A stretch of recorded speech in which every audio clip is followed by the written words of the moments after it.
Hello student, Stokes law को हम लोग समझते हैं और स्टोक्स लॉ को समझने में हमें थोड़ा सा फोर्स पे ध्यान देना रहेगा। उसके बाद फिर हम लोग लिख लेंगे।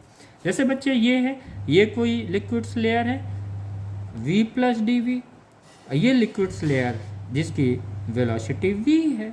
अब ये क्या होता है, एक हम लोगों ने पढ़ा था, ये लेयर क्या करेगा, ये इन दोनों का क्या है, एक रिलेटिव मोशंस है। तो ये इस पे जो फोर्स लगेगा, ये नीचे वाला क्या करेगा, इसकी वेलोसिटी को डिक्रीज करने की कोशिश करेगा। ऊपर वाला लेयर क्या करेगा, नीचे।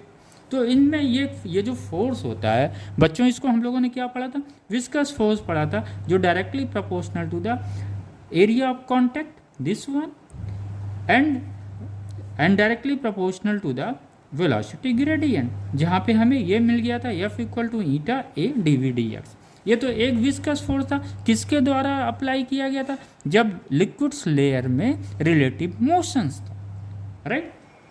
ओके, तो ये पोर्शंस क्लियर हो। और लिक्विड्स कैसा था, विस्कस लिक्विड्स था। ये एक पोर्शन फोर्स का, ये यहाँ पे कंफ्यूज बिल्कुल ही मत होइएगा, ये अलग फोर्स हम लोग पढ़ते हैं, विस्कस फोर्स है, जो प्योरली किस पे डिपेंड करता है, relative motions of the liquids layers पे, राइट।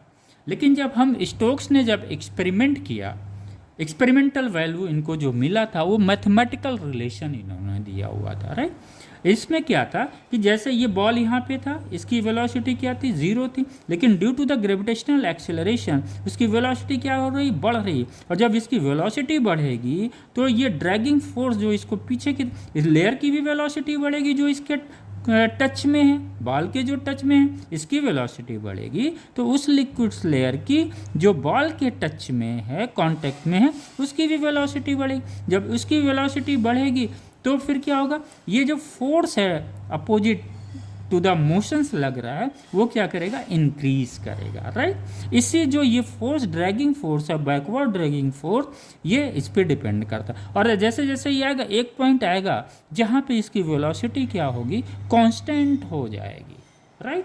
और जब ये वेलोसिटी कांस्टेंट हो जाएगी, यानी इस पॉइंट पे उस बॉल का मैक्सिमम वेलोसिटी है, और जब वेलोसिटी मैक्सिमम होगा तो बैकवर्ड ड्रैगिंग फोर्स या विस्कस फोर्स क्या होगा, वो भी मैक्सिमम होगा।